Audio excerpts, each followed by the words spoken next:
Movie की शुरुआत में हम दो लोगों को शॉपिंग करते हुए देखते हैं। ये लोग ड्रिलिंग करने का सामान, कुछ रस्सियां और कमरे को साउंड प्रूफ करने का सामान खरीद रहे थे। घर आने के बाद ये लोग एक कमरे को पूरी तरह साउंड प्रूफ बनाते हैं और वहाँ पर एक बेड भी रख देते हैं। इसके बाद वो दोनों अपनी वैन में जाते हैं और उसे भी साउंड प्रूफ कर देते हैं। अगले दिन वो दोनों एक लोकेशन पर जाकर किसी का इंतजार कर रहे होते हैं। थोड़ी देर बाद वहाँ से एक लड़की गुजरती है और वो दोनों अपनी वैन से उतरकर उस लड़की को किडनैप कर लेते हैं। इस लड़की का नाम स्टेला होता है और वो उसे वैन में ले जाकर उसके हाथ पैर और मुंह को बांध देते हैं। इसके बाद वो दोनों स्टेला को उसी रूम में लेके जाते हैं जिसे उन्होंने साउंड प्रूफ बनाया था। वो दोनों स्टेला को बेड से बांध देते हैं और उसके कपड़े उतारकर उसकी फोटोज क्लिक करने लगते हैं। फिर वो दोनों जबरदस्ती स्टेला को दूसरे कपड़े पहनाते हैं और उसे उस कमरे में बंद करके वहाँ से चले जाते हैं। थोड़ी देर बाद एक किडनैपर स्टेला के पास आता है और उससे उसके डैड का ईमेल एड्रेस और फोन नंबर मांगता है। वो किडनैपर उसको बोलता है कि वो लोग तुम्हारे बदले तुम्हारे डैड से बहुत सारे पैसे मांगेंगे और अगर तुम्हारे डैड ने पैसे दे दिए तो तुम सही सलामत अपने घर चली जाओगी। इसके बाद वो दोनों बाहर आते हैं। इनमें से एक किडनैपर जो ये काम पहली बार कर रहा था उसका नाम टॉम होता है और दूसरा किडनैपर जिसे इस काम का अच्छा खासा एक्सपीरियंस था उसका नाम विक होता है। इसके बाद वो दोनों स्टेला के डैड को मेल करते हैं और उनसे स्टेला के बदले $2 मिलियन मांगते हैं। इसके बाद कुछ दिन बीत जाते हैं पर स्टेला के फादर का कोई भी जवाब नहीं आता।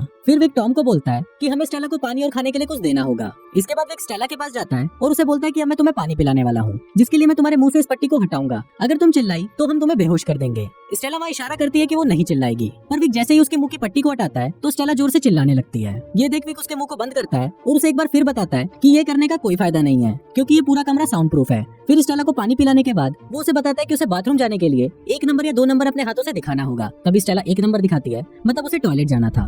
पर तभी वो एक पॉट लेकर आता है और वो स्टेला को उसी के सामने ही टॉयलेट करने के लिए बोलता है। पहले तो स्टेला इसके लिए मना कर देती है पर अब उसके पास और कोई ऑप्शन नहीं था इसलिए उसे उसकी बात माननी पड़ती है। इसके बाद हम देखते हैं कि टॉम को ये सब ठीक नहीं लग रहा था और वो इतना डिस्टर्ब हो चुका था कि वो ठीक से खाना भी नहीं खा रहा था। पर विक जब ये देखता है तो वो टॉम को जबरदस्ती खाना खिलाने लगता है। इसके बाद विक उसे बोलता है कि अब ये सोचने का टाइम नहीं है कि हम सही कर रहे हैं या गलत, क्योंकि इस चीज की तैयारी हम बहुत टाइम से कर रहे हैं और अगर तुम्हारी बेवकूफी से स्टेला को हमारे बारे में पता चल गया तो हमको फिर से जेल जाना पड़ सकता है। फिर विक के बाहर आते ही टॉम स्टेला की फोटोज चेक करता है जिसे देखकर उसे स्टेला के लिए बहुत बुरा लगता है। और फिर जब वो स्टेला को चेक करने के लिए उसके कमरे में जाता है तो वहाँ स्टेला उसे इशारा करती है कि उसको पॉटी जाना है। ये देखकर टॉम एक बाल्टी लेकर आता है और उसके हाथ पैर खोलकर उसे अपने सामने ही पॉटी करने के लिए बोलता है। पर स्टेला उसे ऐसा करने से मना कर देती है इसलिए टॉम पीछे मुड़ जाता है। तभी स्टेला इसी मौके का फायदा उठाती है और एक बाल्टी उठाकर उसे टॉम पर हमला कर देती है। इस वजह से टॉम की बंदूक नीचे गिर जाती है और फिर स्टेला उस बंदूक को उठाकर टॉम की तरफ पॉइंट करती है और उसे उसकी हथकड़ी खोलने के लिए बोलती है। फिर टॉम जैसे ही उसकी हथकड़ी खोलता है तभी स्टेला उसको डराने के लिए गोली चलाती है और उसके मास्क को भी खींचकर उतार देती है। इसके बाद जब स्टेला टॉम का फेस देखती है तब हमें पता चलता है कि स्टेला पहले से ही टॉम को जानती थी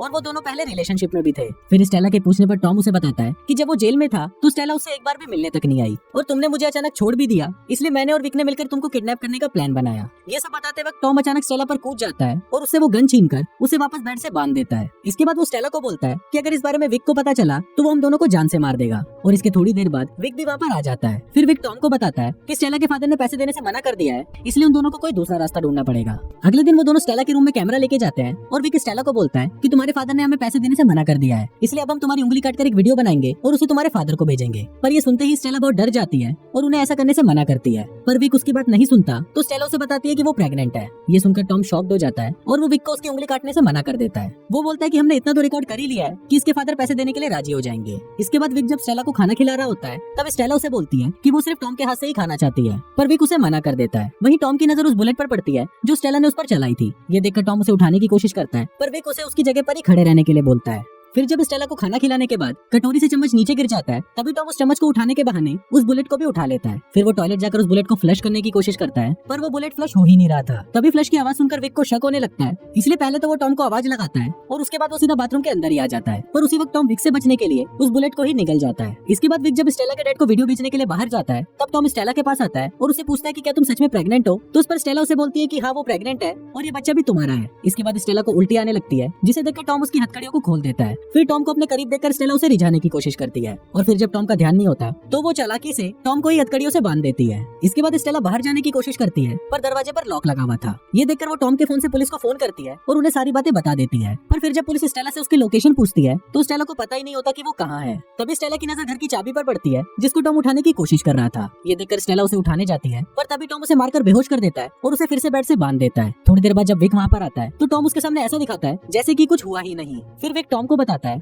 कि स्टेला के डैड पैसे देने के लिए मान गए हैं, इसलिए उन्हें आज ही यहाँ से जाना होगा। ये सुनते ही टॉम बाहर जाकर वैन को रेडी करने लगता है, पर तभी उसे वहाँ पर स्टेला की प्रेगनेंसी रिपोर्ट मिलती है, जिसको पढ़ने पर टॉम को यकीन हो जाता है कि स्टेला सच में प्रेग्नेंट है। दूसरी तरफ जब विक स्टेला को लेने जाता है तो उसे वहाँ पर टॉम का मोबाइल मिलता है, जिसको चेक करने पर उसे पता चलता है कि स्टेला ने पुलिस को फोन लगाया था। इसके साथ ही उसे वहाँ पर वो गोली भी मिल जाती है जिसे स्टेला ने टॉम पर चलाई थी। अब ये सब देखकर विक को वापस शक होने लगता है और फिर वो सच पता लगाने के लिए स्टेला को टॉर्चर करना शुरू कर देता है। अब इससे स्टेला भी बहुत ज्यादा डर जाती है और वो विक को बता देती है कि टॉम उसका एक्स बॉयफ्रेंड है। ये सुनकर विक को लगता है कि शायद टॉम ने उसका भी नाम उसे बता दिया होगा, इसलिए वो स्टेला से उसका नाम पूछता है, लेकिन स्टेला उसे बोलती है कि उसे उसका नाम नहीं पता। फिर जब टॉम वापस आता है तब विक उसे पूछता है कि आखिर तुमने स्टेला को ही किडनैप करने के लिए क्यों चुना। इस पर टॉम उसको बोलता है कि हम दोनों ने ही तो मिलकर स्टेला को किडनैप करने के लिए चुना था। इसके बाद विक टॉम को बोलता है कि हम दोनों को एक दूसरे से ऑनेस्ट रहना चाहिए और मुझे लग रहा है कि तुम मुझसे कुछ छुपा रहे हो। इस पर टॉम उसे बोलता है कि मैं ऑनेस्ट हूँ और मैं तुमसे कुछ नहीं छुपा रहा। इसके बाद वो लोग स्टेला को बेहोश कर देते हैं और उसे एक दूसरी लोकेशन पर ले जाते हैं। वहाँ स्टेला को बांधते वक्त टॉम देखता है कि स्टेला के सिर पर चोट का निशान है, मतलब विक ने उसे मारा है।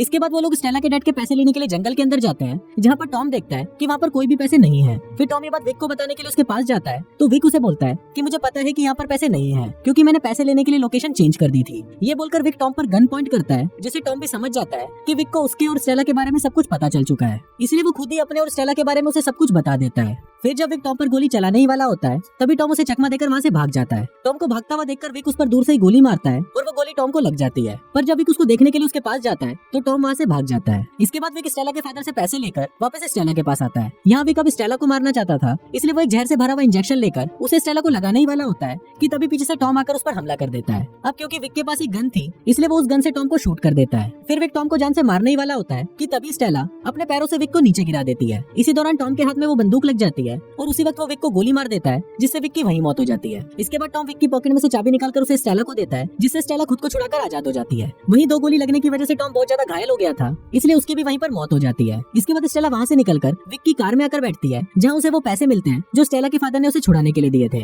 अब उन पैसों को देखकर स्टेला ये डिसाइड करती है कि वो अब अपने घर वापस नहीं जाएगी, क्योंकि वो अपने फादर से बहुत नफरत करती थी। इसलिए स्टेला ये फैसला करती है कि वो अपनी नई जिंदगी शुरू करेगी और इस बच्चे को भी जन्म देगी। और ये फिल्म यहीं पर ही खत्म हो जाती है।